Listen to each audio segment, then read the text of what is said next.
ఓం శాంతి 16/1/2026 సాకార ఈశ్వరీయ మధుర మహావాక్యాలు. మధురమైన పిల్లలారా, మీరు ఏ కర్మలు చేసినా, మంచి కర్మలు చేసినా, చెడు కర్మలు దేహ అభిమానంతో చేసినా, దాని ఫలితమైతే తప్పకుండా లభిస్తుంది. మంచి కర్మలకు మంచి ఫలితం లభిస్తుంది, సుఖము. చెడు కర్మలకు చెడు లభిస్తుంది, అంటే దుఃఖం లభిస్తుంది. అయితే నిష్కామ సేవ కేవలం ఒక్క తండ్రి మాత్రమే చేస్తారు. ఎటువంటి కోరిక లేకుండా, ప్రతిఫలాపేక్ష లేకుండా చేసేది ఒక్క తండ్రి మాత్రమే. ప్రశ్న: ఈ తరగతి చాలా అద్భుతమైనది ఎలా? ఇక్కడ ఏ ముఖ్యమైన శ్రమ చేయాలి? జవాబు: చిన్న పిల్లలే కాక వృద్ధులు కూడా కూర్చొని చదువుకునే క్లాస్ ఇది ఒక్కటే. ఈ తరగతి ఎంత అద్భుతమైనది అంటే ఇందులో అహల్యలు, కుబ్జలు, సాధువులు కూడా వచ్చి ఒకానొక రోజు కూర్చొని చదువుకుంటారు. ఇక్కడ ముఖ్యమైనది స్మృతి చేసే శ్రమ. స్మృతి తలంపు ద్వారానే ఆత్మ, శరీరం రెండింటికి ప్రకృతి చికిత్స జరుగుతుంది. కానీ స్మృతి చెయ్యటానికి, తండ్రిని తలంపు చేయడానికి జ్ఞానం కూడా అవసరం. పాట: రాత్రి ప్రయాణీకుడా అలసిపోకు. ఓం శాంతి. మధురాతి మధురమైన ఆత్మిక పిల్లలు పాట విన్నారు. ఆత్మిక తండ్రి తన పిల్లలకు దీని అర్థాన్ని కూడా తెలియజేస్తారు. విచిత్రం ఏమిటి అంటే, గీత లేక శాస్త్రాలు మొదలైనవి తయారు చేయువారికి దీని అర్థం తెలియదు. ప్రతి విషయానికి అనర్థాన్ని వెతికి తీస్తారు. ఆత్మిక తండ్రి ఎవరైతే జ్ఞానసాగరులు, పతిత పావనులో, వారు కూర్చొని దీని అర్థాన్ని తెలియజేస్తారు. రాజయోగం కూడా ఆ తండ్రి నేర్పిస్తారు.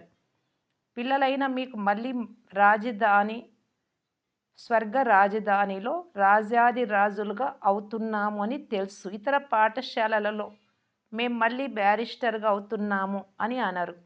మళ్ళీ అనే పదం ఎవ్వరూ అనరు. 5000 సంవత్సరాల క్రితం వలె మళ్ళీ బేహద్దు తండ్రి వద్ద చదువుకుంటున్నాము అని మీరే చెప్తారు. అది మీరు మాత్రమే చెప్తారు. ఈ వినాశనం కూడా మళ్ళీ తప్పకుండా జరుగుతుంది. ఎంత పెద్ద పెద్ద బాంబులను తయారు చేస్తూ ఉన్నారు. చాలా శక్తివంతమైనవి తయారు చేస్తారు. అలాగే ఉంచుకునేందుకు తయారు చెయ్యరు కదా. ఈ వినాశనం కూడా శుభకార్యము కొరకే కదా. పిల్లలైన మీరు భయపడాల్సిన అవసరం లేదు. ఇది కళ్యాణకారి యుద్ధం. తండ్రి కళ్యాణం అంటే మంచి చేసేందుకే వస్తారు. తండ్రి వచ్చి బ్రహ్మ ద్వారా స్థాపన, శంకరుడి ద్వారా వినాశన కర్తవ్యాన్ని చేయిస్తారు అని కూడా అంటారు. కావున ఈ బాంబులు మొదలైనవి వినాశనం కొరక. ఇంతకంటే పెద్ద వస్తువులు ఏవీ లేవు. జత జతలో ప్రకృతి బీభత్సవాలు కూడా సంభవిస్తాయి. వాటిని ఈశ్వరీయ ఆపదలు అని అనరు. ఈ ప్రకృతి ప్రకోపాలు డ్రామాలు రచింపబడి ఉన్నాయి. ఇదేమీ క్రొత్త విషయం కాదు. చాలా పెద్ద పెద్ద బాంబులు తయారు చేస్తూ ఉంటారు. మేము పట్టణాలకు పట్టణాలే సర్వనాశనం చేస్తామని అంటారు.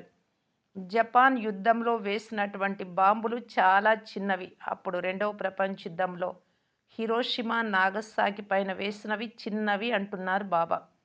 దాని నుండి ఎంత అనర్థాలు, ఎంత నష్టం ఇప్పటికి కూడా కనబడుతూ ఉన్నాయి. ఇప్పుడు చాలా పెద్ద పెద్ద బాంబులు తయారు చేశారు. ఎప్పుడైతే ఎక్కువ కష్టాలలో పడతారో, సహనం చేయలేరో, అప్పుడు మళ్ళీ బాంబులు వేయడం ప్రారంభిస్తారు. చాలా నష్టం జరుగుతుంది. అది కూడా రిహార్సల్స్ చేసి చూపిస్తున్నారు. కోట్లాది రూపాయలు ఖర్చు చేస్తారు. ఈ బాంబులు తయారు చేసే వారికి వేతనం కూడా డబ్బు ఎక్కువగా లభిస్తుంది. పాత ప్రపంచం వినాశనం అవుతుంది అని. పిల్లలకు చాలా సంతోషం కలగాలి. పిల్లలైన మీరు నూతన ప్రపంచం కొరకు పురుషార్థం చేస్తున్నారు. పాత ప్రపంచం తప్పకుండా సమాప్తమవుతుంది అని వివేకం కూడా చెప్తుంది. కలియుగంలో ఏముందో, సత్యుగంలో ఏముంటుందో పిల్లలకు తెలుసు. ఇప్పుడు మీరు సంగమ యుగంలో ఉన్నారు. సత్యుగంలో ఇంతమంది మనుషులు ఉండరు అని తెలుసు. కావున వీరందరి వినాశనము జరుగుతుంది. ఈ ప్రాకృతిక ఆపదలు కల్పక్రితం కూడా సంభవించాయి. పాత ప్రపంచం సమాప్తం అవ్వాలి. ఆపదలు మొదటి నుండి చాలా సంభవిస్తూనే వచ్చాయి. కానీ అవి తక్కువ పరిమితిలో జరిగేవి. ఇప్పుడు ఈ పాత ప్రపంచమంతా సమాప్తం అవ్వనున్నది. పిల్లలైన మీకు చాలా సంతోషం ఉండాలి. ఆత్మిక పిల్లలైన మనకు పరంపిత పరమాత్మ తండ్రి కూర్చొని అర్థం చేయిస్తూ ఉన్నారు. ఈ వినాశనము మీ కొరకే జరుగుతుంది. రుద్ర జ్ఞాన యజ్ఞము ద్వారా వినాశ జ్వాల ప్రజ్వలితమైంది అని మహిమ కూడా ఉంది. గీతలో అనేక విషయాలున్నాయి. వాటి అర్థం చాలా బావుంటుంది. కానీ ఎవ్వరూ అర్థం చేసుకోలేరు. వారు శాంతిని వేడుకుంటూ ఉంటారు. త్వరగా వినాశనం అయితే మనం వెళ్లి సుఖంగా ఉంటాము అని మీరంటారు. తండ్రి చెప్తున్నారు సతో ప్రధానమైనప్పుడే సుఖంగా ఉంటారు. తండ్రి అనేక పాయింట్లు ఇస్తూ ఉంటారు కానీ కొందరి బుద్ధిలో బాగా కూర్చుంటాయి. కొందరి బుద్ధిలో తక్కువగా కూర్చుంటాయి. శివ్ బాబాను స్మృతి చేస్తే చాలు అని ముసలి వాళ్ళు అనుకుంటారు. అలాంటి వారి కొరకు స్వయాన్ని ఆత్మగా భావించి తండ్రిని స్మృతి చేయమని తెలుపబడుతుంది. అయిన ఆస్తిని పొందుకునేస్తారు. జతలో ఉంటారు. ప్రదర్శనీలలో అందరూ వస్తారు.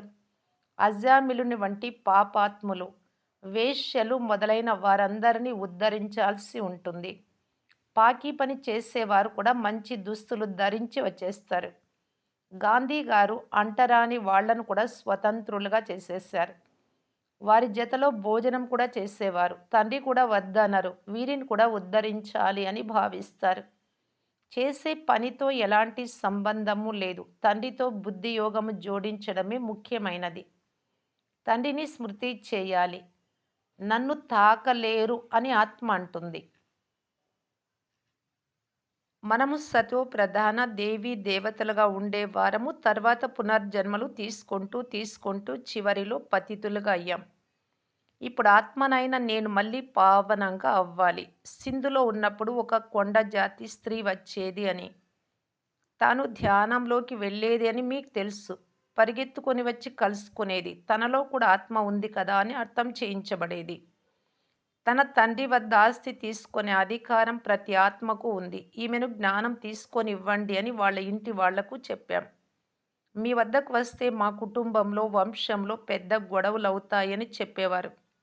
భయంతో ఆమెను తీసుకెళ్ళిపోయేవారు. కావున ఎవరు వచ్చినా మీరు వద్దనరాదు. అబలలు, గణికలను, కొండ జాతి వారిని, సాధువులు మొదలైన వారందరినీ ఉద్ధరిస్తారు తండ్రి అని గాయనముంది. సాధువుల నుండి కొండ జాతి వాసుల వరకు అందరినీ ఉద్ధరిస్తారు. పిల్లలైన మీరిప్పుడు చేసే యజ్ఞ సేవ ద్వారా చాలా ప్రాప్తి కలుగుతుంది. అనేక మందికి కళ్యాణం జరుగుతుంది. రోజు రోజుకు ప్రదర్శనీ సర్వీస్ చాలా వృద్ధి చెందుతుంది. బాబా బ్యాడ్జులను కూడా తయారు చేస్తూ ఉంటారు. ఎక్కడికి వెళ్ళినా వీటిపై అర్థం చేయించండి. వీరు తండ్రి, ఇతను దాదా. ఇది తండ్రి ఇచ్చే ఆస్తి అని వారికి తెలపండి. ఇప్పుడు తండ్రి చెప్తున్నారు, నన్ను స్మృతి చేస్తే మీరు పావనమవుతారు. గీతలో కూడా నన్ను ఒక్కరినే స్మృతి చేయండి అని ఉంది. కానీ ఇందులో నా పేరు ఎగురగొట్టి భగవద్గీతలో కుమారుడి పేరంటే శ్రీకృష్ణుడి పేరు వేసేశారు.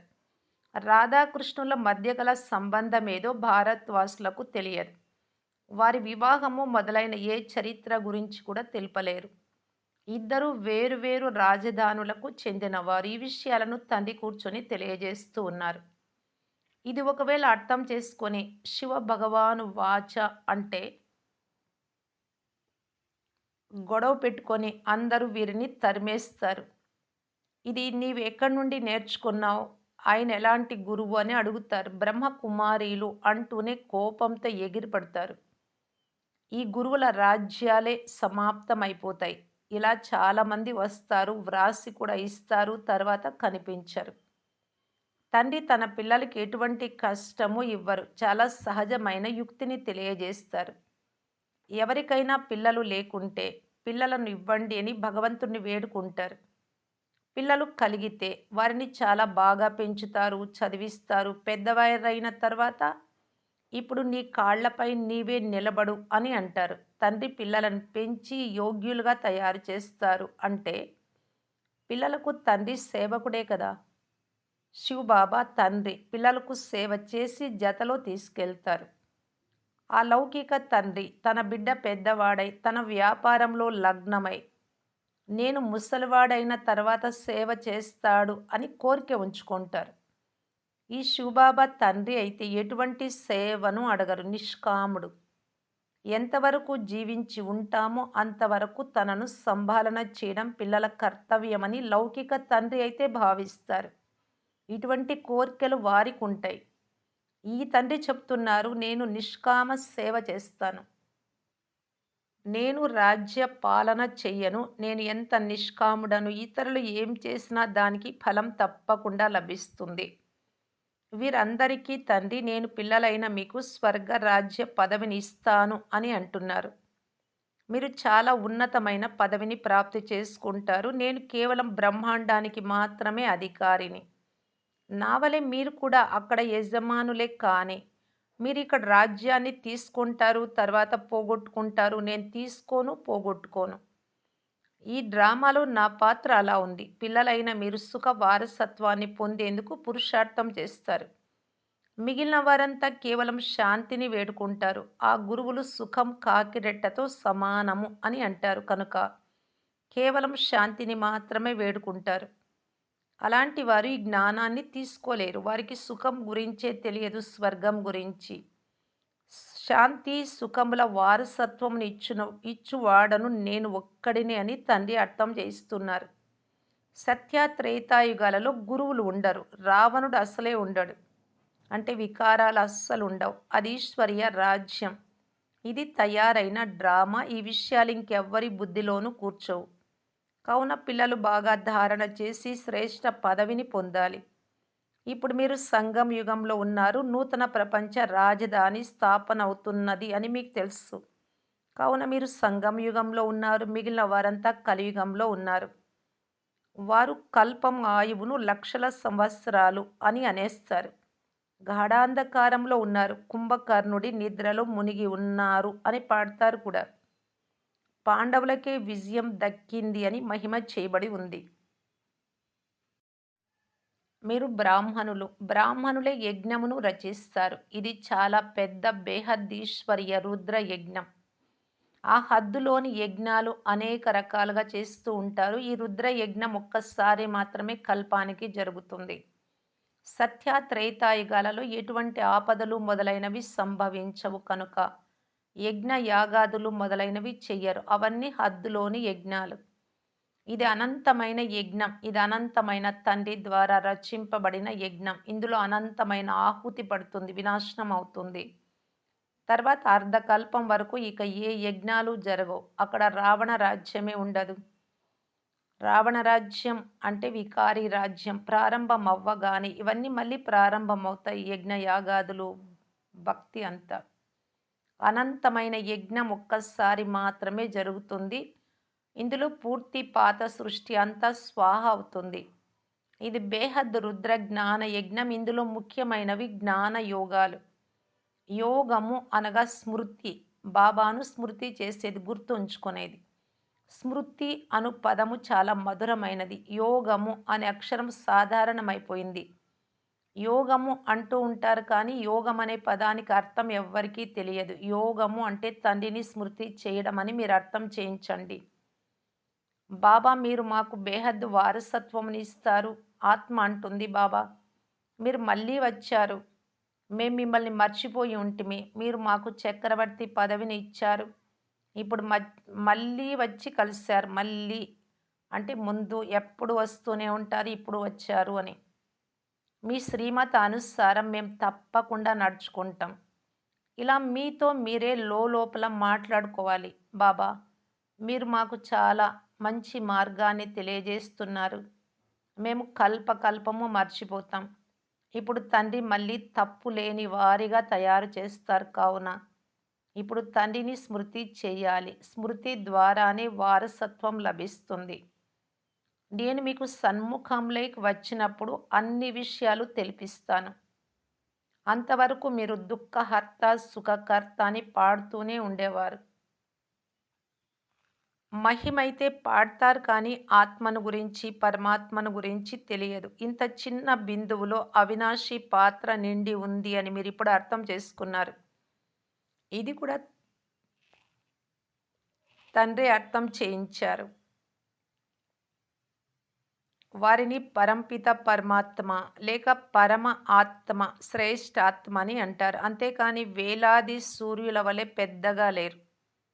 నేను టీచర్ వలె చదివిస్తూ ఉంటాను. ఎంతమంది పిల్లలున్నారు. ఈ తరగతి ఎంత అద్భుతమైనదో చూడండి. ఎవరెవరు ఇందులో చదువుతున్నారు? అబలలు, కుబ్జలు, సాధువులు కూడా ఒకరోజు వచ్చి కూర్చుంటారు. వృద్ధ మాతలు, చిన్న పిల్లలు మొదలైన వారందరూ వచ్చి కూర్చొని చదువుకుంటారు. ఇటువంటి పాఠశాల సమవయస్కులుంటారు మిగతా క్లాసెస్‌లో, లౌకికంలో. ఇక్కడ అన్ని రకాల వారు, వయసుతో తేడా లేదు, కులము, జాతి, మతం లేదు. ఇలాంటి వారు చదువుకునేది పాఠశాల ఎక్కడైనా చూసారా? ఇక్కడ స్మృతి చేసే శ్రమ ఉంది. ఈ స్మృతియే సమయము తీసుకుంటుంది.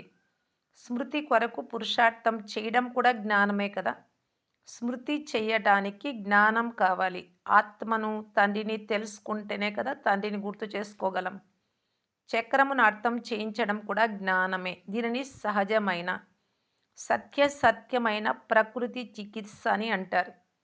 మీ ఆత్మ పూర్తి పవిత్రమైపోతుంది. అది శరీరానికి చికిత్స, ఇది ఆత్మకు చికిత్స.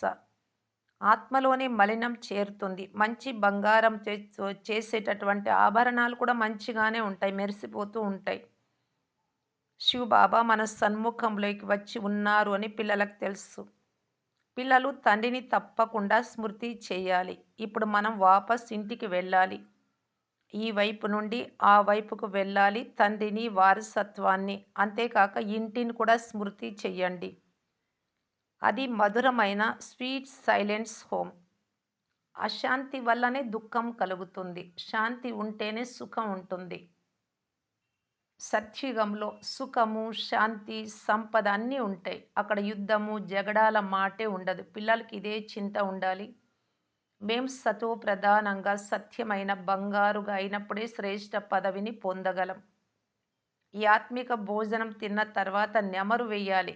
బాబా భోజనం పెడుతున్నారు, జ్ఞానం ఇస్తూ ఉన్నారు. ఇదే భోజనం ఆత్మకు. తర్వాత మననం చేయాలి. ఈరోజు ఏ క్రొత్త పాయింట్లు విన్నాను. 2 రకాల యాత్రలుంటాయి అని కూడా తెలిపించారు. ఒకటి శరీరంతో యాత్రలు చేస్తూ ఉంటారు. రెండవది ఆత్మిక యాత్ర. ఈ ఆత్మిక యాత్ర మాత్రమే ఉపయోగపడుతుంది. భగవాను వాచ మన్మనాభవ. మీ మనస్సును నా పైన ఉంచండి. మంచిది. మధురాతి మధురమైన అపురూపమైన పిల్లలకు మాతాపిత బాప్ దాదాల ప్రియ స్మృతులు మరియు గుడ్ మార్నింగ్. ఆత్మిక పిల్లలకు ఆత్మిక తండ్రి నమస్తే. ధారణ కొరకు ముఖ్య సారం ఫస్ట్ పాయింట్. ఈ వినాశనం కూడా శుభ కార్యము కొరకే జరుగుతుంది కనుక భయపడరాదు. కళ్యాణకారి తండ్రి సదా కళ్యాణకారి కర్తవ్యాలనే చేయిస్తారు. ఈ స్మృతి ద్వారా సదా సంతోషంగా ఉండాలి. Second point. సదా ఇదే చింత ఉండాలి. సతో ప్రధాన సత్యమైన బంగారంగా అయ్యి శ్రేష్ఠ పదవిని పొందాలి. లభించిన ఆత్మిక భోజనాన్ని నెమరు వేయాలి. వరదానము స్వయాన్ని బాధ్యునిగా భావించి ప్రతి కర్మ యథార్థ విధితో పద్ధతితో చేసే సంపూర్ణ సిద్ధి స్వరూప భవ. ఈ సమయంలో సంగమయుగ శ్రేష్ఠాత్మలైన మీ ప్రతి శ్రేష్టమైన కర్మ మొత్తము కల్పానికంతటికి విధానంగా తయారవుతుంది. కనుక స్వయాన్ని విధానం యొక్క రచయితగా భావించి ప్రతి కర్మ చేయండి. ఇలా చేస్తే నిర్లక్ష్యము స్వతహాగా సమాప్తమైపోతుంది. సంగం యుగంలో నేను విధానం అంటే మనం ఇక్కడ ఏం చేస్తూ ఉన్నామో అంత ఫిక్స్ అయిపోతుంది. అలాగే నడుచుకుంటూ ఉంటారు మొత్తం కల్పమంతా. దానికి ఆధారం అక్కడ అన్నీ జరగడానికి ఆధారం ఏమిటి అంటే ఆ పద్ధతులంతా ఇక్కడ మనం బాబా దగ్గర నేర్చుకున్నటువంటి ఈ విధినే.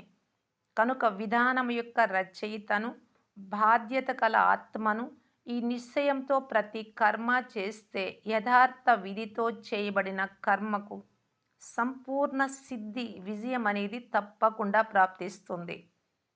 స్లోగన్: సర్వశక్తివంతుడైన తండ్రి తోడుగా ఉంటే మాయ కాగితపు పులిగా అయిపోతుంది. ఎటువంటి విధంగా మాయ వచ్చినా, ఏ ప్రకారంగా అయినా రాని, బాబా మన జతలో ఉన్నారు అంటే అదేమీ చేయలేదు. అవ్యక్త సూచన. ఈ అవ్యక్త మాసంలో బంధనముక్తులుగా ఉండి, జీవన్ముక్తి స్థితిని అనుభవం చేయటానికి బాప్దాదా తెలియజేస్తూ ఉన్నారు. సదా జీవన్ముక్తులుగా ఉండేందుకు సహజ సాధనము. అన్ని బంధనాల నుంచి విడుదల పొందడానికి. నేను మరియు నా బాబా. ఎందుకంటే నాది అనే బంధనముంది. నా బాబా అన్నారు అంటే నాది అనేవన్నీ సమాప్తమైపోతాయి. నేను అంటే ఆత్మ. మరి నా ఆత్మకు సంబంధీకుడెవరు? బాబా. మరి బాబా తప్ప ఈ జ్యోతికి ఇంకెవరితో కనెక్షన్ లేదు. ఒక్క నాదిలో నాది అనేవన్నీ సమాప్తం అయినప్పుడు బంధనముక్తులుగా అయిపోయినట్లే కదా! కనుక బ్రాహ్మణ్ ఆత్మనైన నేను జీవన్ముక్తాత్మను అని గుర్తుంచుకోండి. ఓం శాంతి.